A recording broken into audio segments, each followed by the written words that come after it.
Bueno, continuamos con Gloria Cuartas, candidata por el Polo Democrático Alternativo al Senado de la República con el número 10 en las próximas elecciones de marzo. Con el tema, hablemos brevemente, conciso, sobre los 3 aspectos que usted tiene incorporados a su campaña y sobre los que va a trabajar fuertemente en el Congreso. Primero, tenemos que trabajar sobre el ordenamiento territorial en Colombia. Este debate ha sido aplazado históricamente y el maestro Orlando Falsborda, Margarita, nos insistió siempre que teníamos que pensar cómo las regiones, en su diversidad étnica, cultural, en el uso del suelo, tenía que abrir un debate. El narcotráfico, el paramilitarismo, generó, de hecho, un nuevo ordenamiento territorial. Una reforma agraria a la vez. Una reforma agraria a sangre y fuego. Sí. Gloria Cuartas le quiere decir a todas las víctimas de este país, pero también a los empresarios, a los hombres que tienen la capacidad de transformar el territorio, tiene que hacerse con la gente. Y tenemos que abrir un debate para que los desplazados de este país, más de 4 millones, puedan regresar a sus tierras. Si no es ahora, que sepan que tienen que volver. Segundo.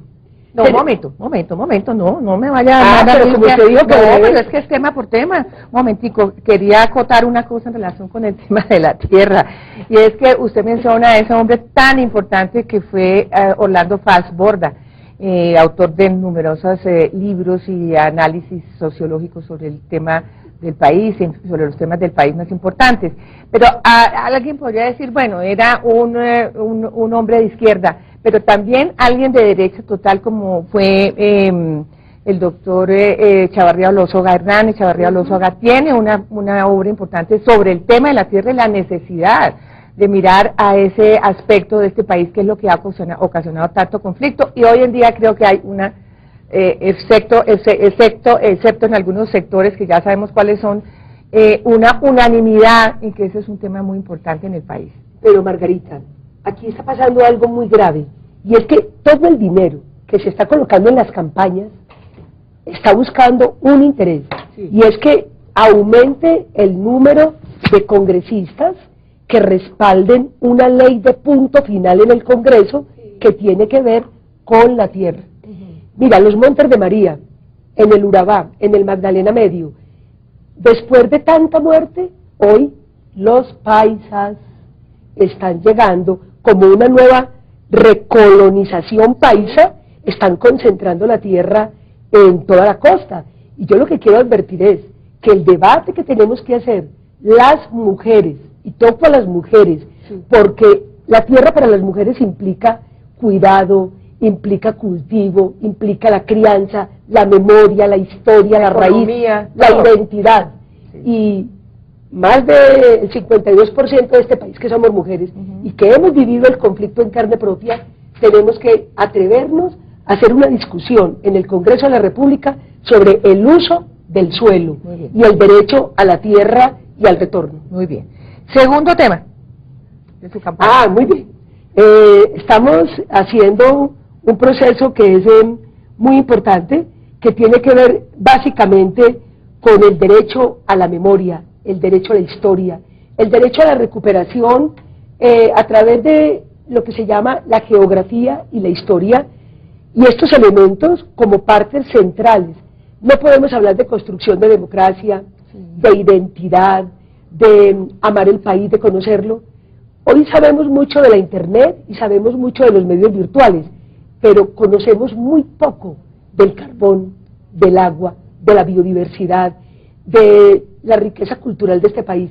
Y con los geógrafos, con trabajadores sociales, con antropólogos, que venimos trabajando muy fuertemente, hemos dicho, hay que abrir un debate sobre el currículo en Colombia, sobre geografía e historia. Sí. No nos puede avergonzar nuestro pasado, pero tenemos que conocerlo para poder defender y construir democracia. Bueno, pero qué política resultó usted, ¿no? Mi querida, vea, ese es un tema además mundial, el tema de la defensa del medio ambiente, de los recursos naturales, que ameritaría una preocupación mucho más profunda desde el punto de vista de las grandes potencias valga decir Estados Unidos y China, sobre todo China, porque Obama ya está un poco más abierto, pero China fue terriblemente contraria en la cumbre de Copenhague. Pero le quiero decir que usted está en el tema que toca, porque además los muchachos y las juventudes, la gente que nos oye, está muy preocupada por ese tema, porque es su futuro además, ¿no? Nosotros ya vamos de salida un poco y ellos están apenas empezando. Yo te quiero decir que la sensación que yo he sentido, por ejemplo, cuando estamos hablando a través de tu programa, he tenido la experiencia de trabajar, por ejemplo, con Asocore, que es una asociación de recicladores de Kennedy, en Bogotá, y he sentido cómo la vitalidad de los hombres y las mujeres que cuidan el ambiente, que trabajan el reciclaje, que nos enseñan a consumir distinto, a mirar el agua distinto, a cuidar la vida, a sentir el dolor de la naturaleza. Sí. Y la ira, que es lo que estamos viendo también en todas partes.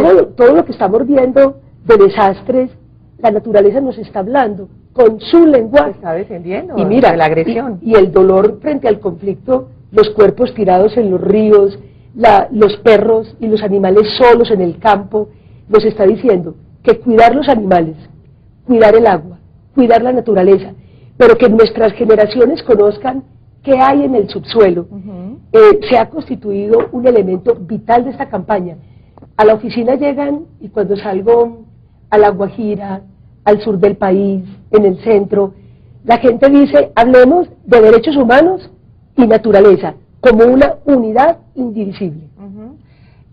Observándola, viendo toda su gestualidad, esa pasión que usted siempre ha puesto, las causas que defiende, que además son las causas de los marginados, de los pobres, de las víctimas, de esos que casi nadie se acuerda, ¿no? Porque muchos vivimos criticando y realmente pues hay una cantidad de privilegiados en este país, no porque no pueda haberlos, pero también creo que debería haber más preocupación por esos 20 millones de pobres que hay en este país, 8 millones de los cuales son indigentes, es decir, que no se ganan $1 al día, no tienen sino una comida mala al día. 8 millones de personas y 20 millones en la pobreza. Esa es la causa que usted defiende y esa es la causa que deberíamos apoyar porque me parece que es una bomba de tiempo, una bomba social que se está conformando en el país, muy preocupante.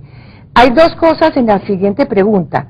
La impunidad que se está viendo en este país, se está viviendo en el país como ha ocurrido, por ejemplo, con el caso de los mal llamados falsos positivos, que son las ejecuciones extrajudiciales por parte de algunos miembros del ejército sobre una cantidad de jóvenes inocentes para lograr pues una recompensa X o Y, que están saliendo por cumplimiento de términos, porque no se ha hecho la tarea bien hecha y están afuera 46 militares que han sido investigados.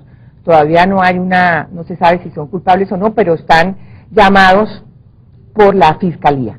¿Qué opina de eso? ¿Qué opina, por ejemplo, de que Ritualejo, ustedes, que pronto va a salir nuevamente el general Ritualejo, que por ejemplo, tengo un dato, que Mario Uribe, el primo del presidente, de pronto sale también y que le están buscando en el exterior un sitio de exilio?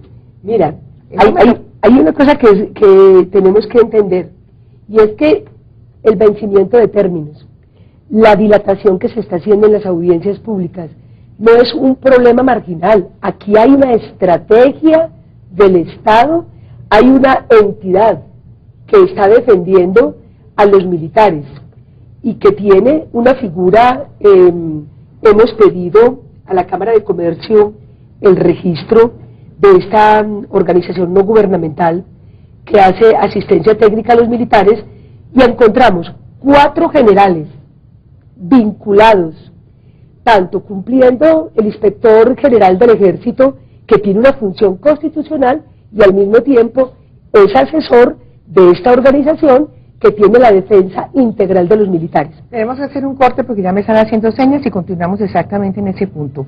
Enseguida regresamos para el tercer segmento.